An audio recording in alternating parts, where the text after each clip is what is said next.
দেখেন, হেলাল হাফিজ তার কবিতাতেই বেঁচে থাকবে। কবি বেঁচে থাকে তার কবিতায়, এবং হেলাল হাফিজ তার কবিতাতেই বেঁচে থাকবেন।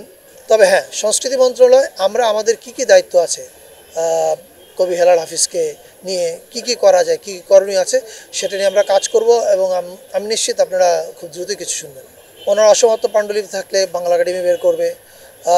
আরেকটা জিনিস, যদিও আমি মনে করি কবি কখনো কোনো পদক বা পুরস্কারের জন্য কিছু লেখেন না, কিন্তু পুরস্কার দিতে হয় কিন্তু জাতি তার কৃতজ্ঞতা জানানোর জন্য।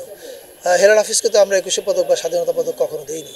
ফলে এটা উনি এটা পাওয়ার জন্য লিখেননি, কিন্তু এটা দেওয়াটা আমাদের জাতির দায়িত্ব ছিল, কিন্তু ওনাকে দেওয়া হয়নি।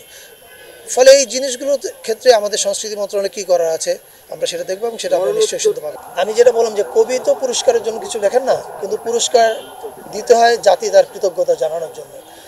দুর্ভাগ্য এই যে আমরা ওনাকে, আমি যতদূর জানতে পেরেছি উনি 21শে পদক, স্বাধীনতা পদক এগুলো কিছুই পাননি। আমাদের সংস্কৃতি মন্ত্রণালয়ের এই বিষয়ে যা যা করার আছে আমরা নিশ্চিতভাবে সেটা করব। আপনারা কিছুদিনের মধ্যে হতে জানবেন।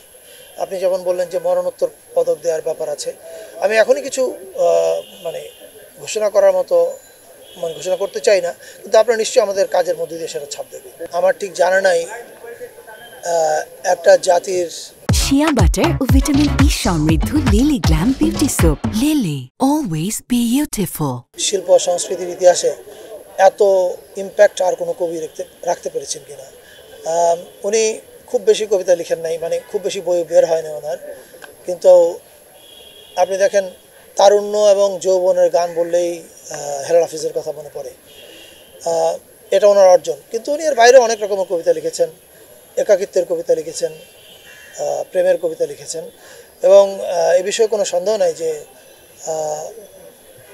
বাংলাদেশের সংস্কৃতি জগৎ ওনাকে ওনার শূন্যতা বোধ করবে, এবং ওনার অবস্থানটা কিন্তু বাংলাদেশের সংস্কৃতি জগতে ওনার ওই এক বইতেই উনি চিরস্থায়ী করে গেছেন।